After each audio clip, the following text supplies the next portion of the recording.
para que podamos recordar, para que puedan recordar.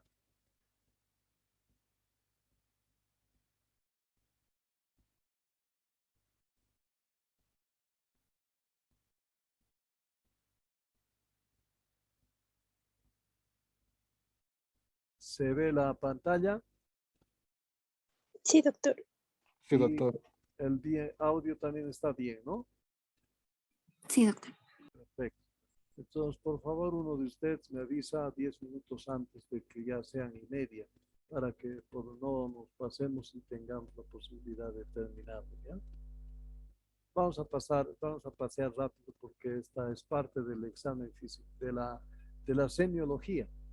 Como ya hemos repasado un poco en la parte teórica, y bueno, ahora también vamos a hacer un repaso más sobre esta parte de examen físico general en relación a lo cardiológico. Entonces, vamos a ver. El aspecto general, condiciones ambientales, utilizar siempre las 5 maniobras de exploración, la posición del paciente y del examinador tenemos que tomar en cuenta para poder hacer nuestro examen, ¿no? El examen físico general empieza cuando el paciente ha ingresado a tu consultorio o cuando tú llegas a la sala y le des al paciente. Ahí empieza el examen físico. Evidentemente ya estás haciendo parte de este examen físico, pero cuando hagas la historia clínica no lo vas a poner al principio, sino lo vas a poner después de la anamnesis, ¿no? Esa es la diferencia. Pero cuando el paciente entra y te saluda, tú ya estás evaluando cómo está su estado general, cómo está su estado nutricional, la forma en que entra, si es pasivo o está activo, o la actitud que tiene. Pues hay muchas cosas que ya estás empezando tú a notar. La fases que te trae es la que está llegando el paciente, ¿no? Entonces tú ya sabes la fases que te está viniendo y ya puedes inclusive deducir de qué tipo de enfermedad debe ser la que tiene el paciente. Entonces ya te está llevando a pensar solamente que eso lo vas a poner en la historia clínica después de la anamnesis. Después, el examen físico general es al inicio, al principio, ya estás haciendo el examen. Entonces, en el examen físico general nosotros tenemos que tener en cuenta el estado general, mental, nutricional, pulso periférico arterial, venoso periférico, presión arterial, estatura y peso para sacar el índice de masa corporal, fases de actitud, coloración de la piel, edema, circulación colateral. Es un punteo, es decir, deben haber más cosas todavía dentro del examen que debemos hacer nosotros, ¿no? Y ahora de estos tampoco vamos a revisar todito, vamos a revisar alguno de ellos y rápidamente. En la inspección, entonces, yo tengo que ir a ver la actitud y la postura que tiene mi paciente, las fases que presenta, la marcha, ¿no? Cómo está caminando, ayudado, apoyado, con bastón, o tiene una marcha ¿no?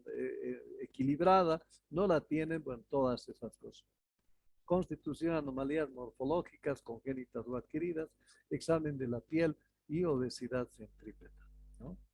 En la actitud y postura nosotros tenemos que ver la posición. Está en un decúbito supino o supino obligado, o tiene una disnea en ortopnea, ¿no? Principalmente en insuficiencia cardíaca izquierda, o cuando hay neumotórax, asma o desame pleural. También si hay cianosis, ¿no? O asistolia derecha y valvulopatía.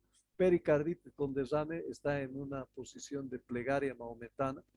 El síndrome de Pick, que es muy gordito y que está dormido, ¿no? Que se duerme, hay que despertarlo al paciente.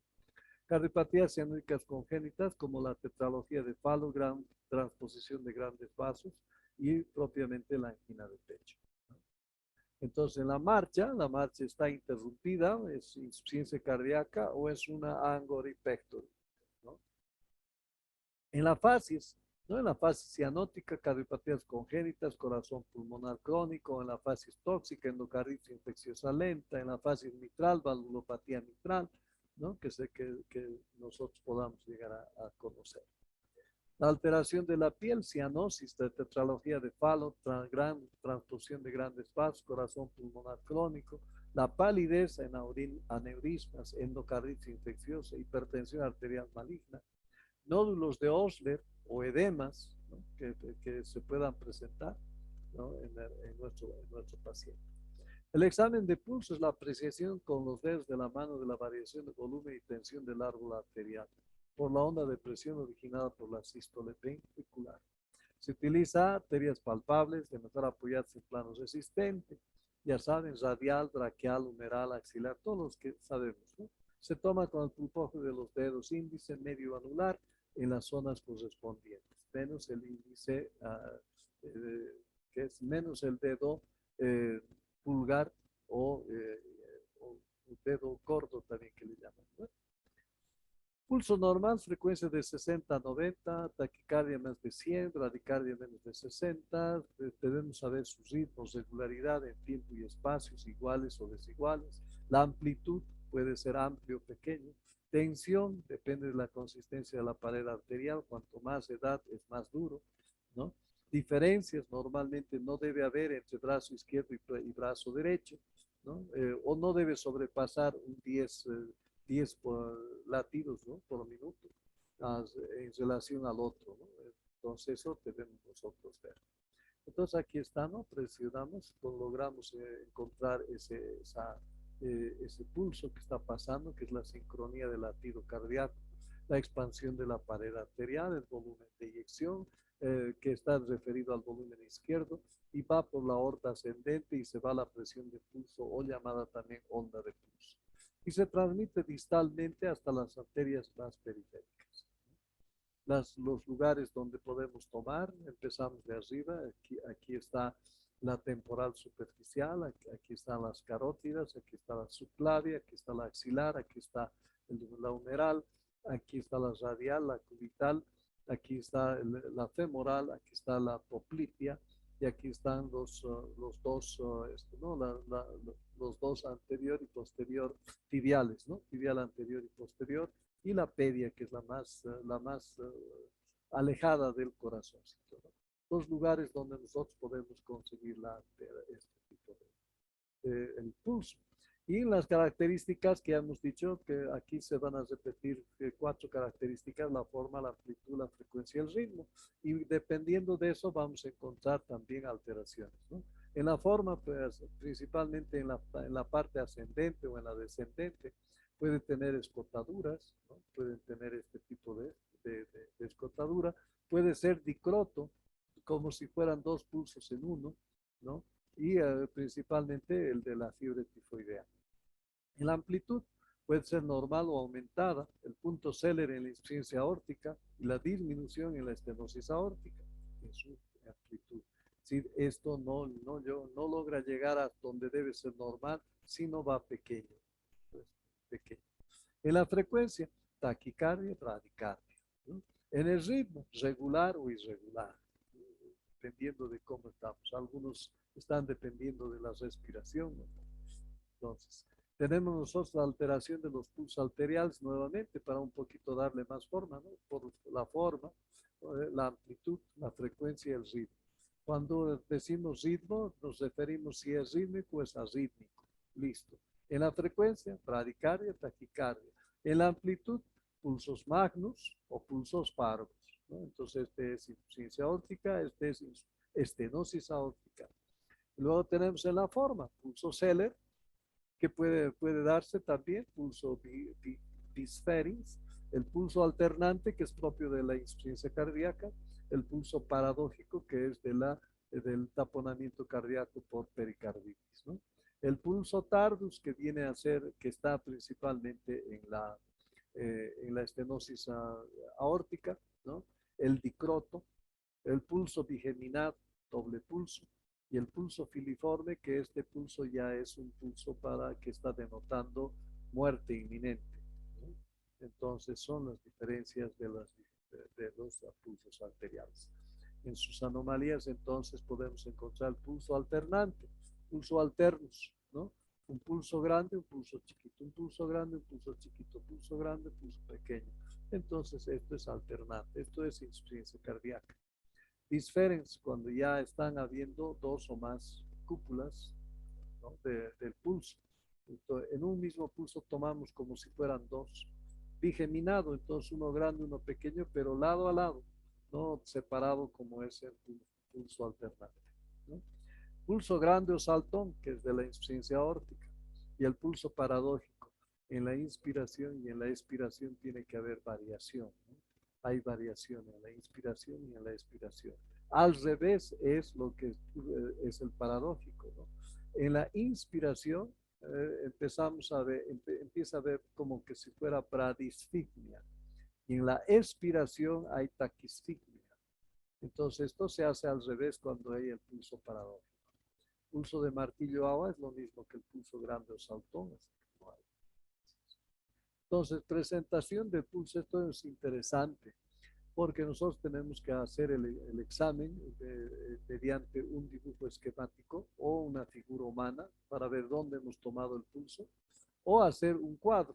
Y en el cuadro ponemos no se palpa 0, se palpa disminuido una cruz, se palpa normal 2 cruces, se palpa aumentado 3 cruces, se palpan muy aumentados 4 cruces. Entonces nosotros hacemos esto, ¿no? La representación gráfica. Entonces siempre derecha e izquierda, carotidio, normal, normal, braquial, normal, normal, radial, normal, normal, femoral, normal, normal, popliteo, normal, el derecho, pero el izquierdo ya está disminuido. Y la tibial posterior es normal en el derecho y miren en el izquierdo ya se hace negativo, no existe, 0. Igual también en el perio izquierdo ya hay 0. ¿Qué ha pasado aquí? Pasa que a partir de la poplite están empezando a ver una disminución del pulso y una desaparición, cosa de que hay una obstrucción, ¿no? Una obstrucción entre popliteo y tibial. Entonces ya nosotros podemos alertar esta situación que si no hubiéramos hecho o simplemente tomábamos solamente el radial que todo el mundo toma, ¿no? El radial nada más, entonces no pasa nada con el paciente. Pasan 2, 3 días y pierde la patita, ¿no? Si le tienen que amputar porque ya está necrosado, negro y recién se dan cuenta. Entonces ese es el beneficio de poder hacer una representación gráfica de nuestros pulsos en todo paciente por primera vez que ustedes vean. Cuando vean por primera vez, si pueden tomar todos los pulsos que puedan, mejor, y lo hacen esta representación gráfica, ¿no? Entonces ahí tenemos la femoral, ahí tenemos la poplite, qué lindo, ¿no? Al lado de su paciente ahorita hubieran hecho esto, ¿no? ¿Cómo se toma la poplite? Ahí se hubieran mostrado cómo es la poplite. A lo mejor teóricamente lo saben, pero no sabían ni dónde está la poplite. Bueno, el perio peor todavía, ¿no? Más lejos, pero el más difícil de ser hallado. La tibial posterior también, ¿no? Y tenemos, en el caso del bulbos pardos, por ejemplo, ¿no? Hay una poca amplitud filiforme que está representada por el gasto cardíaco, es decir, por el volumen sistólico, en la estrechez mitral, en los estados de shock, en la gran taquicardia y en lesiones miocárdicas graves, ¿no? Igual también hay una resistencia periférica muy aumentada que va haciendo esto en la hipertensión diastólica. Entonces, el pulso magnus es un volumen ya también aumentado de su expulsión cardíaca o a una disminución de la resistencia vascular periférica. Y la onda se conserva como tal, pero la morfología va a ir cambiando a través de que esta va a aumentar y aumentar mucho más este pulso magnus. Entonces, la auscultación de los pulsos, nosotros primero hacemos los secundarios, hacemos por estenosis, en base del cuello, hacemos para la válvula aórtica del corazón, en ángulo de la mandíbula, hacemos por la estenosis de la aorta, y otros soplos que pueden aparecer como la estenosis o los flujos turbulentos. La auscultación que vamos a hacer la próxima semana en cuello, porque esto ya es examen de cuello. Ahí es donde vamos a ver cómo realmente se puede realizar la auscultación de los soplos a nivel de las carotidias, ¿no? Las pulsaciones yugulares descienden en inspiración, aumentan en expiración, raramente son palpables, aumentan en un costado, ¿no? Estando acostado el paciente, y el pulso venoso tiene 3 ondas positivas, la ACT, ¿no? Eso es en las pulsaciones yugulares. La pulsación carotidia con la respiración no se modifica, como esta, ¿no? Es palpable, no se altera con la posición y el pulso carotidio solo tiene una fase, mientras que aquí este tiene 3 fases.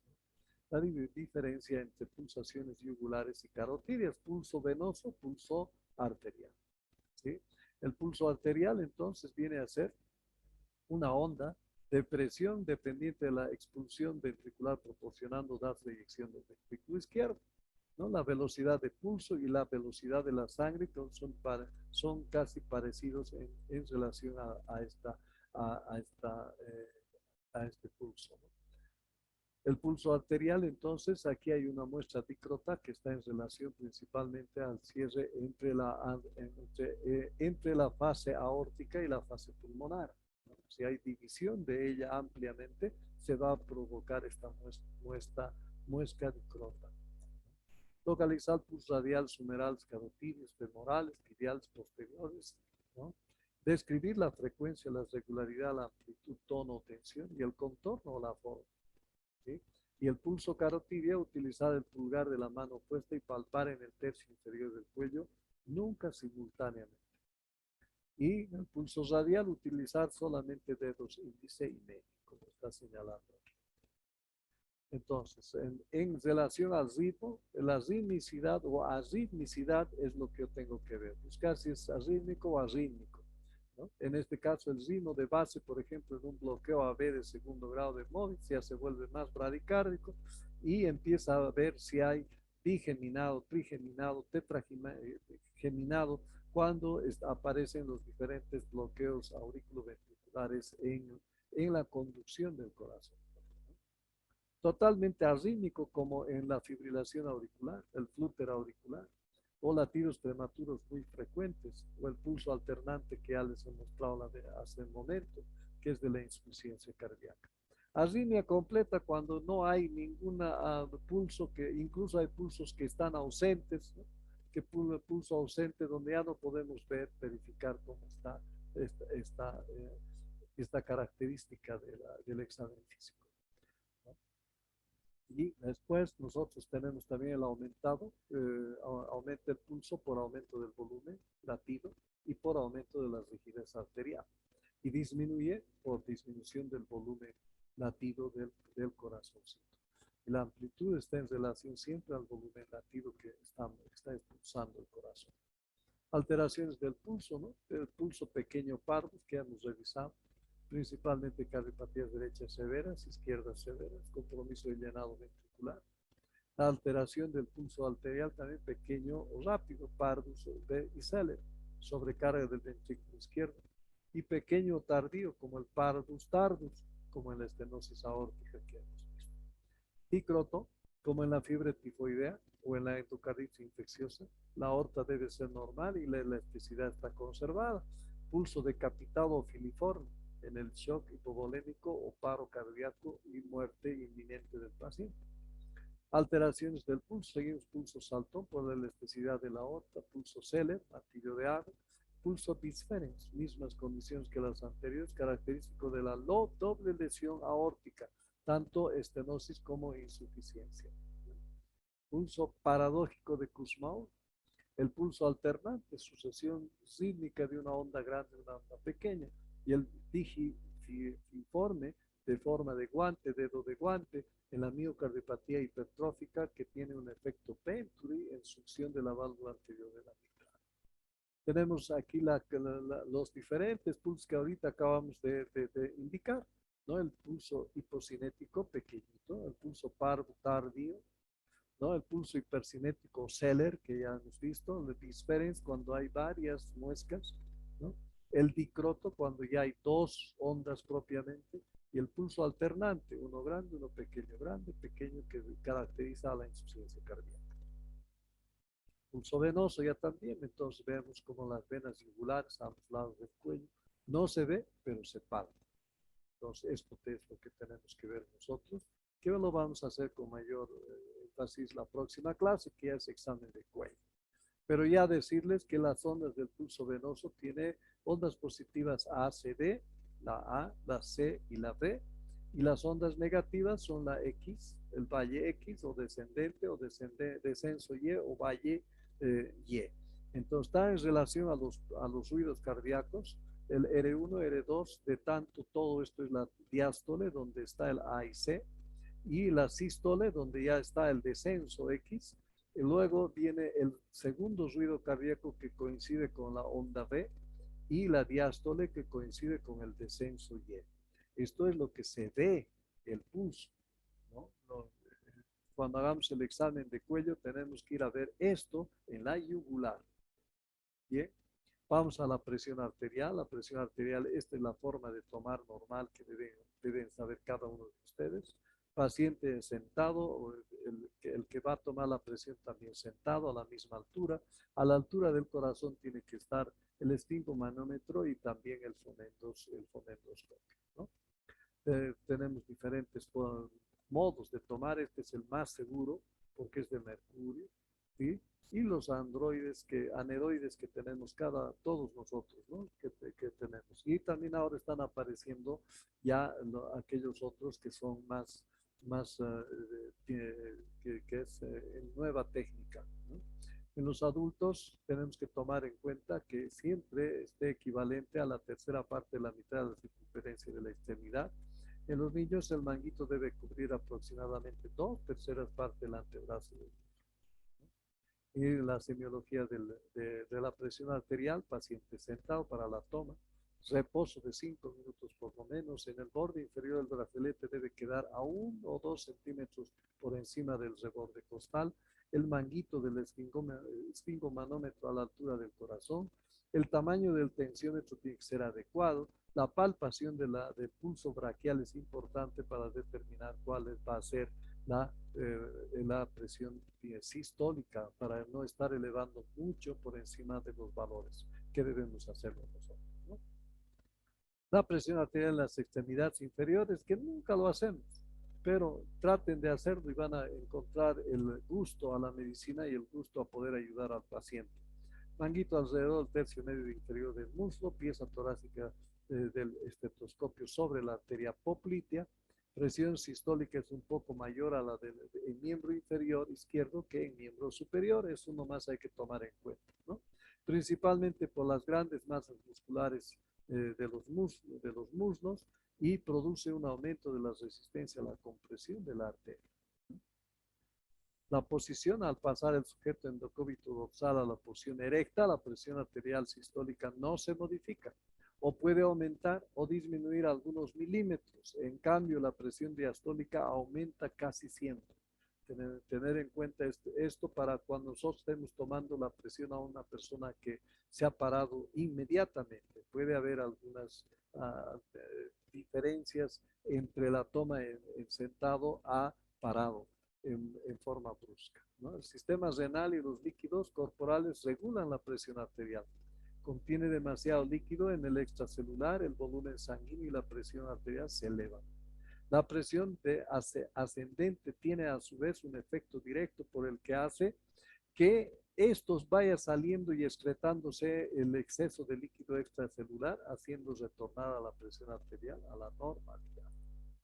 Y el mecanismo es que el aumento del volumen de líquidos intracelular aumenta el volumen sanguíneo, aumenta la presión media del llenado circulatorio, incrementa el retorno venoso sanguíneo al corazón, aumenta el gasto cardíaco. Esto a su vez va a haber una autorregulación y va a aumentar la resistencia periférica total, y ambos, gasto cardíaco y resistencia periférica, a su vez van a elevar la presión arterial. En el sistema renina-angiotensina va a disminuir la presión arterial, entonces empieza a salir mayor renina. La renina actúa sobre el sustrato de una proteína plasmática que la va a convertir en angiotensina 1. Esta angiotensina 2 se va a convertir en angiotensina 2 a cambio de una ECA pulmonar. Esta angiotensina 2 va a llevar a retención renal de sal y agua, y por otro lado va a activar la angiotensinasa, la va a inactivar y va a haber una vasoconstricción. Entre ambas cosas, de vasoconstricción y retención renal de sal y agua, va a aumentar la presión arterial, porque ha empezado disminuyendo. Entonces, cuando esto nuevamente esté normal, entonces la presión arterial aquí va a estar normal, por tanto se va a frenar la renina. Ya no va a haber este pase nuevamente hasta otra situación en la cual sea necesario aumentar la presión. La elevación de la presión arterial distiende los vasos receptores. Estos están localizados en las paredes de varias de las arterias sistémicas, principalmente en la aorta y en la carótida, ¿no? Y le hacen transmitir señales al interior del sistema nervioso central, desde donde vuelven señales de retroalimentación de nuevo a la circulación a través del sistema nervioso autónomo para reducir la presión arterial a su valor normal. Examen de la tensión arterial. Ya saben, tensión de estetoscopio, cómo se tiene que manejar, cuál es la máxima, cuál es la mínima, que recuerdan los valores normales, presión sistólica de 100 a 139, presión diastólica de 60 a 89. En niños, un poco menos, 65 a 95, y la diastólica de 50 a 70 milímetros de mercurio, ¿no? Sistólica, se presenta la fuerza que ejerce sobre la pared de la arteria cuando se contraen los ventrículos, y va a depender del gasto cardíaco, del volumen de sangre, de la distensión, de la distensibilidad del árbol arterial. Mientras que el diastólico es la fuerza que se ejerce contra la pared de la arteria cuando el corazón se encuentra en fase de llenado o relajación, y va a depender de la resistencia vascular periférica, ¿no? Entre ellos está el manejo de terapéutico inclusive, ¿no? Sistólico es por el gasto cardíaco, por el volumen de sangre, entonces yo daré diuréticos. Diastólico es ya también por la resistencia vascular periférica, entonces yo ya daré vasodilatadores que me ayuden a resolver la presión arterial, ¿no? Edema es la expansión anormal o localizada generalizada en el espacio intersticial. Desde el punto de vista clínico, el edema es evidente como una extensión visible y palpable. La constitución del líquido extravasado es variable, siendo semejante al del plasma, ¿no? Entonces tenemos nosotros aquí gran cardiomegalia, congestión, ventrículo que es aurícula derecha gigante, cor pulmonar crónico, que está llevando a un crecimiento del hígado, está llevando a una gran edematización, principalmente de miembros inferiores y también de los miembros superiores, pero es mucho más de los miembros superiores. ¿Desde cuándo tiene dificultad para ponerse la sortija o el zapato? Son preguntas que debemos hacer. ¿Desde cuándo le deja marcas las medias? Miren las medias cómo van dejando marcas. ¿Desde cuándo ha aumentado de peso sin que haya aumentado el apetito? Entonces, pues lógicamente, eso empieza a demostrar que hay un edema en el cuerpo, ¿no? Varía con los cambios de posición. Si está postrado en cama, se localiza en la región sacra, pantorrillas y tobillos, ¿no? Ahora, esto se explica por el aumento de la presión hidrostática, ¿no? La hidrostática trata de sacar el líquido afuera del vaso sanguíneo. Y la oncótica, la fuerza oncótica, la presión oncótica, trata de introducir ya también el líquido hacia el torrente sanguíneo. Cuando hay falla en la oncótica, sí, porque no se alimenta bien o hay una hepatitis, que es una hepatopatía crónica, entonces lógicamente va a haber falta de proteínas. Y las proteínas producen esta presión oncótica, por tanto no va a haber quien recoja y traiga, absorba los líquidos a la arteria, a la vena, y por tanto el edema se va a lanzar, ¿no? Ahora, la hidrostática igual ya también es la que tiende a sacar el líquido. Entre los dos juega un papel importante de equilibrio. Siempre mayor va a ser la hidrostática que la oncótica, y por esa razón tiene que empezar la linfa, que es la que va a ir llevando el resto de líquido que no ha podido llegar a los vasos sanguíneos a través por el propio método que tiene, ¿no? Entonces la albúmina sérica es la más importante en este caso, ¿no? Y estas paredes son causadas principalmente por quemadura, traumatismos, inflamaciones o reacciones alérgicas, donde va a haber esta disposición entre hidrostática y oncótica, ¿no? Obstrucción linfática, es decir, aquí la linfa tiene que recoger, pero algo está obstruido, algo ha obstruido a la linfa que no deja llevar el líquido que está quedando extravasado por esta relación de la hidrostática y oncótica, y por tanto empieza a aparecer edema, ¿no? Entonces, en anamnesis, averiguar sobre enfermedad, diabetes mellitus, hipertensión, infecciones, etc. Uso de drogas, evaluación nutricional, prevención de diarrea o vómitos, dolores articulares o fiebre, cambios de coloración o evacuación de orina tendría que estar en relación a la anamnesis del edema, ¿no? Precisar el momento de aparición del edema, su localización inicial, las variaciones de intensidad en el día y en el curso del tiempo, la existencia de otros síntomas o signos que presenta el paciente. Al examen físico tiene que describir el edema. También hay la posibilidad de encontrar soplos cardíacos, instrumentación angular, hepatomegalia, esplenomegalia, dilataciones venosas en abdomen y en tórax, dependiendo del tipo de enfermedad que podemos estar enfrentando, o ictericia, artritis, lesiones en piel, masas abdominales, ascitis, adenopatías, malformaciones externas, óseos e infinidad, ¿no? Entonces, en localización... Disculpe que le interrumpa, pero ya es 25. ¿Ya es idéntico? Wow, Sí, doctor. ya. Entonces, el examen físico, la localización y distribución, ver la intensidad con la fobia de 1 a 3 cruces o 4 cruces, la consistencia si es blando o dura, ¿no? Elástica, si es elástico o inelástico, temperatura, si es inflamatoria, será acompañado de dolor, calor, tumor, y no inflamatorio, sensibilidad fuera doloroso o indoloro, y otras alteraciones como la palidez, cianosis, eritema, todo eso, ¿no? Signo de la fobia, importante que nosotros tenemos. Esto tienen que revisarlo ustedes. Hay varios documentos que donde pueden ver cómo tienen que revisar la fobia, ¿no? Fobia, 1 cruz, 2 cruz, 3 cruz, 4 cruces. Aspecto tumefacto de la cara principalmente, ¿no? Con signos de Godet, tinte amarillento, descamada fría, que es el mixedema en la piel que está ocasionando. O el renal, el síndrome nefrítico, el nefrótico.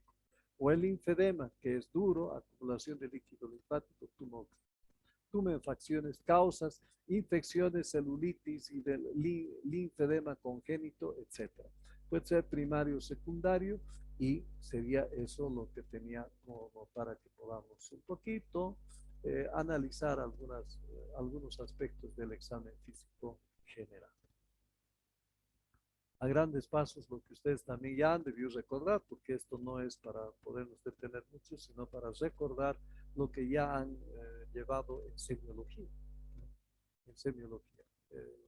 Entonces, pues, aparte de que hay parte de fisiopatología, de fisiología, como están viendo ustedes, que eso es indiscutible de recordar. Para la próxima clase, en teoría, voy a sacar una doble tarea de la clase que tenemos normalmente, y va a haber otro que va a ser con una especie de taller para que podamos resolver algunos problemas justamente de la anatomía, fisiología, fisiopatología, semiología, para que no haya ningún inconveniente, porque el examen que han dado, el primer examen, esta barbaridad.